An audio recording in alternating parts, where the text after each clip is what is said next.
Hello and welcome to how to use sets. So sets are another data type that you have available to all your variables, or most of your variables at least, and it can be single, array, set, or map. So we're going to talk about sets today and how they differ from arrays and maps. So a set is very much like an array, except for that a set can only be unique. So we can't have any duplicates of any kind. So for example, if I had the first index of ham, cheese, and then ham again, you'll see it won't let me. I'll get an error and it'll say you can't have duplicates. Now what's really good about sets is that you can help error validate a lot of your data that you're coming into it and stop duplicates ever happening. And this is very useful for a number of reasons, a number of cases.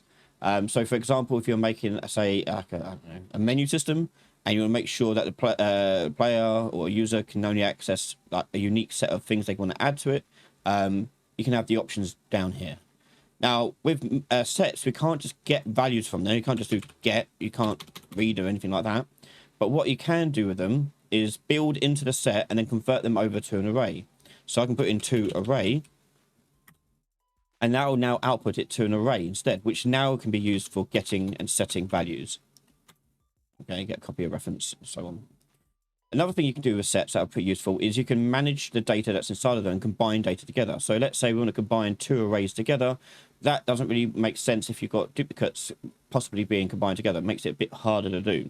So instead, you may find it better to add to a set first. So you do add to a set, or if you want to add multiple, you can do add items.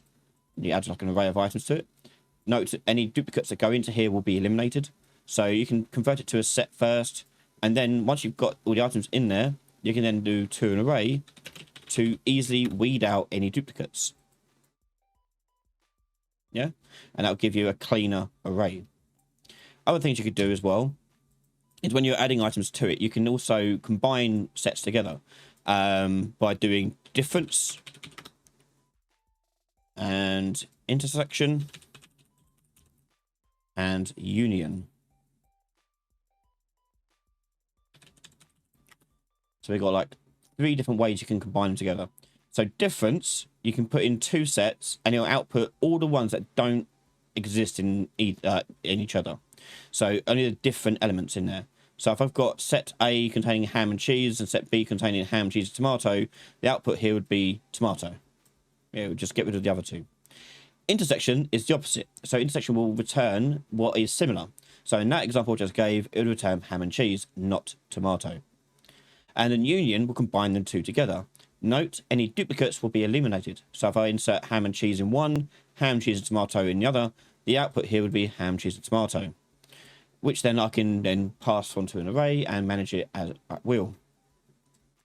But beyond that, sets are pretty useful for just doing that, really. If you go into utilities and set here, you can see what other options they have. As you can see, not much to it. You can just combine them in sort of different ways, remove items, add items, and check if it's empty or not. And that is the useful part of sets, is to helping that error validation and making sure you don't get duplicates in an array, or clearing an array in any kind of way, or cleaning it up, or when you combine 2 arrays together. So anything like you're combining different things together, it might be better off do it as a set first and then bring them together as an array, as I just showed you. But yeah, that's a set, and there could be any variable type for the most part. But they have to be unique, so they will only ever be unique items in here. There you go.